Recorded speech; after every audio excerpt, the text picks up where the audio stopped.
Coach à domicile, le conseil bien-être de nos experts.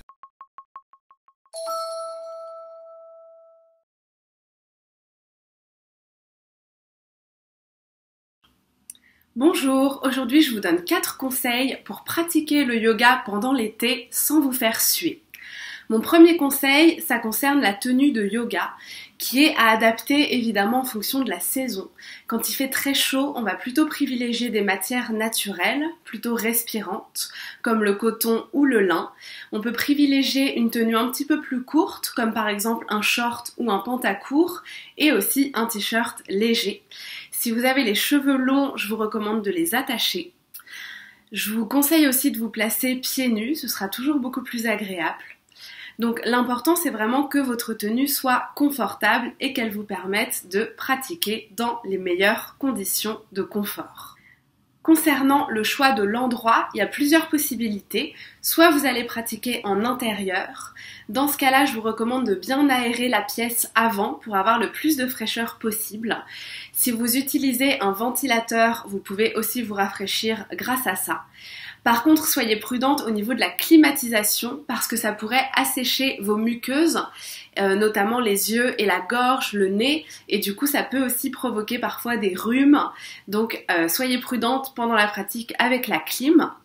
Je vous recommande de pratiquer plutôt le matin ou le soir. Ce sera des moments qui seront plus frais dans la journée. Évidemment, si on pratique en plein soleil de midi, c'est là que la chaleur est à son paroxysme. Donc vous pouvez choisir comme ça des moments où il fait un petit peu moins chaud. Si vous pratiquez à l'extérieur, je vous recommande d'éviter de vous exposer directement au soleil parce que déjà vous risquez d'attraper un coup de soleil, voire une insolation. Et en plus, ça risque de vous faire tourner la tête et de vous donner un coup de chaleur. Donc si vous avez la chance d'être par exemple dans un jardin ombragé, là ça peut être vraiment un cadre propice pour pratiquer. Si vous êtes à la plage ou en plein soleil, soyez vraiment prudente. Donc c'est vous qui trouverez bien sûr le lieu qui vous correspondra le mieux. Si vous pratiquez à l'extérieur et que ce n'est pas un endroit privé, comme par exemple votre jardin, vous aurez aussi la question du regard des autres parce qu'il va y avoir des gens qui vont passer à côté ou même qui vont être installés à côté de vous si vous êtes à la plage ou dans un parc.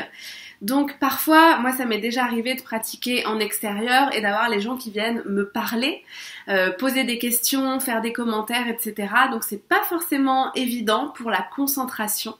Après, ça peut être aussi des moments sympas où il y a des enfants qui vont venir à côté de vous et qui vont pratiquer avec vous. Après, ça dépend vraiment de comment vous envisagez votre pratique. Si vous avez envie d'être plus dans une bulle, alors ce sera sans doute plus agréable d'être dans un endroit où vous êtes seul sans être dérangé. Et le dernier point par rapport à la pratique en extérieur, faites attention s'il y a des insectes. Vous pouvez aussi être exposé aux piqûres. Mon troisième conseil, c'est simplement de vous donner 2 petites techniques qui rafraîchissent pendant l'été au niveau du yoga. Le premier, c'est la respiration rafraîchissante. C'est hyper simple en fait, vous placez juste le sommet, la pointe de votre langue sur votre palais. Donc vous montez la langue et vous allez simplement en fait inspirer en aspirant de l'air et expirer par le nez. Et vous pouvez faire ça 5 à 10 fois.